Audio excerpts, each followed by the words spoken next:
Paving the Way podcast. Welcome to 5 Minute Mondays with your host, Medusa. Come listen to some fascinating stories, affirmations, wisdom, and even a few interviews of people that have paved the way and are paving the way in their journey of success. Listen to their timeline of adversities from traumas to triumph, and also listen to some guidance of life and even a few workshops of living your best life, digging deep and understanding the science of happiness, learning how to bounce back, the art of being present, 7 reasons to be mindful, the power of gratitude, and so much more. Paving the Way podcast with your host, Medusa.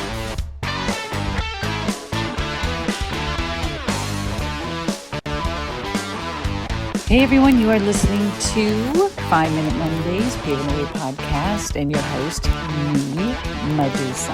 Thanks for tuning in. A couple days late, apologize. I will get back on the swing of things. Things are starting to maybe calm down a little bit, but I had to push this out because it's a very important time for me and the world around us and family and friends.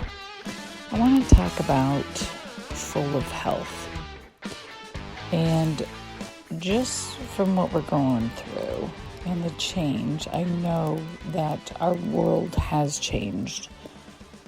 It's changed. And there's so much that's not going back. And it's so hard to digest and understand why.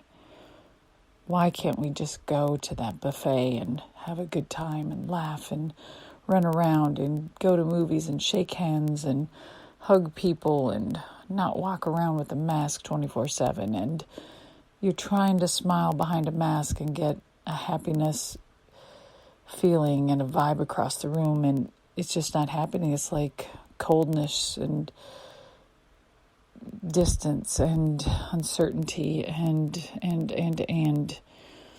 there's only so much warmth and validation you can get through a computer, and it's frightening. It's so frightening. And I just thought I'd put together some things and gathered some information from all the reading and just talk about health. And it's we're living in a lot of things, and in a world of fad diets, unrelenting beauty standards, and a society built on self-improvement. I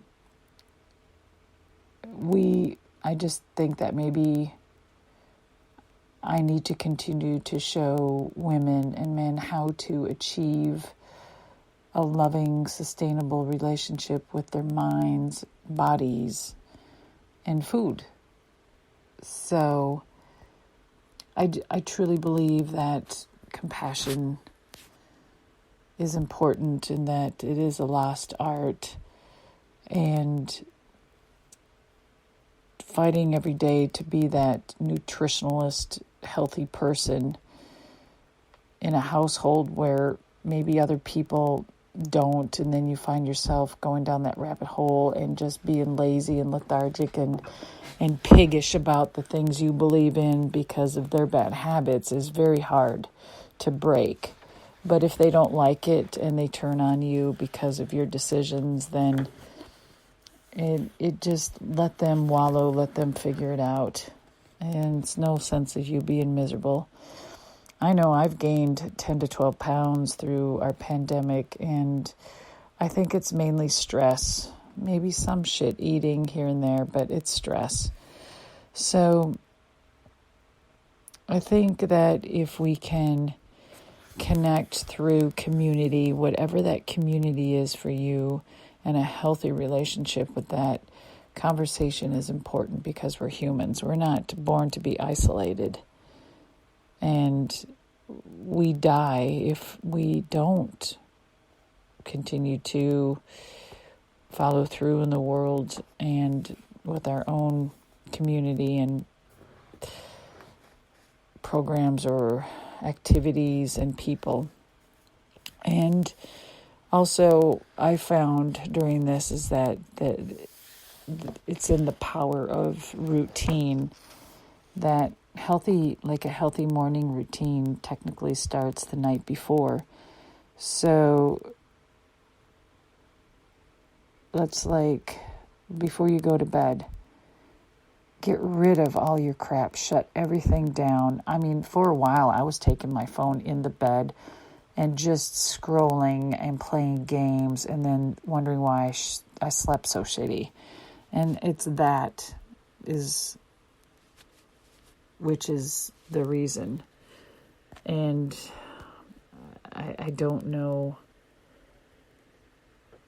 I of course I try to change my routine, but the power of routine in the morning starts the night before. So I think that even though we may be practicing some things that we think are enhancing, we need to start with our mind, and our mind with meditation. And with meditation comes with exercise and deep breathing. Breathing is everything. I know that when I can take better breaths and deep breaths through my nose,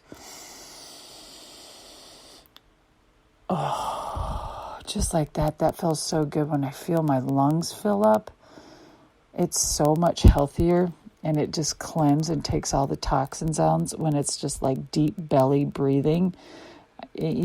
Try to do that when you first wake up, is couple deep breaths and just belly breaths, and breathe in through the nose and feel your lungs expand, and do that a couple times as soon as you wake up. And do your stretching, go brush your teeth and drink a big glass of water, lemon water, whatever it is.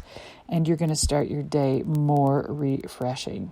And when I say meditation, it's like a combination of visualization and gratitude and manifestation. So I'm a good meditator, but not really good. And but I can just try and find 3 minutes of stillness as you wake up. Then I think that it slows down your pace a little bit. And then it goes into a movement. And then you do about 20, 30-minute workout. Maybe not every day, but as much as you can. And just tune into your body and connect to the way you feel and what you're doing. If it's yoga, if it's running, if it's walking, if it's weight training, whatever it is. And then follow up with some great protein and fruits and a chia pudding or avocado and an egg on toast, or something, small. And then once you did you, remember, do you first, do the kids, get everything going, do you. And then guess what? You look at your phone. Check your social media, then your emails. So a healthy nighttime routine to complement your morning is all of those above. And how you're going to do that is start being more vulnerable. Vulnerability and authenticity. It's better. I don't know how I taught myself or who taught me, or think about who have taught you. And I mean, I'm a sensitive person in some things, stressed by far, and I really, really keep to myself. And I try to keep that as much as a healthy mind. And I really have to practice on that a lot, because I have distractions and I worry too much about sometimes, whoa, what's my husband thinking, or what's this or that. And I mean, I can't control the way he thinks or why he acts the way he does or controls things. I got to stop letting it affect me. Or maybe it's your family member, or maybe it's a friend. So being vulnerable and being more authentic is going to be the win-win solution for you, your mind and body and spirit. Just a present practice of mindfulness is so important. it just plays just a more healthy relationship. Just ask yourself, as you look down, maybe just look at yourself and ask how you're feeling. Are you stressed? Are you anxious? Are you relaxed? Are you calm? It's not just about maybe the food on your plate or anything like that. I think tuning into your body is the number one thing you need to do in order to live the healthy life. Because when you tune into your body and connect to it, you make better choices with your food, your lifestyle, your exercises, and with everything around. And this is so true. I mean, me gaining 12 pounds, to me, that's a lot, because I haven't carried 12 pounds since 1980, and maybe it's menopause, because I went into menopause. I'm not trying to find excuses. I'm trying to understand it. And it's just really hard to have a wholesome relationship with your body these days. And so I think it's important that I talk about my own personal struggles so that people understand that they are not alone. If you guys knew half the things, because I've been so private about my life that I say the repetitive interviews that I have in the last 20, 30 years, so they're about all the same, or maybe the same stories, because I've kept everything close to my vest, because I don't want no judgment. I'm okay with that. What people don't know about you, people can't talk about. You know what I mean? And that's why social media, I think, are reality shows, and it can be dangerous. Or you live in that bubble and you try to, not let it affect you, but that's a crock of shit. I don't care. You can have the thickest skin or the hardest worker in the room, but as soon as you make a statement and you start putting on this, or a facade, or people can start seeing through all of that. They can see through, fakeness. So it's just important. And I try to keep politics out, even though I don't give two shits. But again, people just tear you apart just because you might like avocado on your toast, and they'll find every reason that it's wrong and tear you apart. Or if you express maybe about your political feeling, oh my God, nowadays it's like, oh my God, it's like death, right? I don't know. I feel sorry for some people that just went out publicly and expressed how they feel and stuff, because the world has ripped them apart and it's not fair. I think everyone should have their own opinions on things and, not judge them on their political beliefs, but maybe like the person for what and how they treat you. Isn't that what we're supposed to do? Lord, I don't know what we've gotten into, but health for tomorrow is what you plan for today, people. Remember that. So I've got to make a change and get rid of my 12 pounds and learn about it and why, and how a woman does this of age, and do it the healthy way. And I'll let you know and how and what I do. We just got to carve out more time and space for ourselves and utilize the time correctly.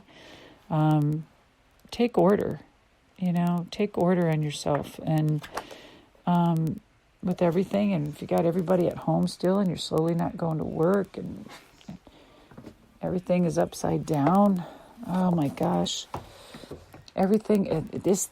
whatever you have going on in the house, remember, a little bit of order, even writing it on a board and trying to get a routine is going to help so much to get clarity and just find something that has some purpose.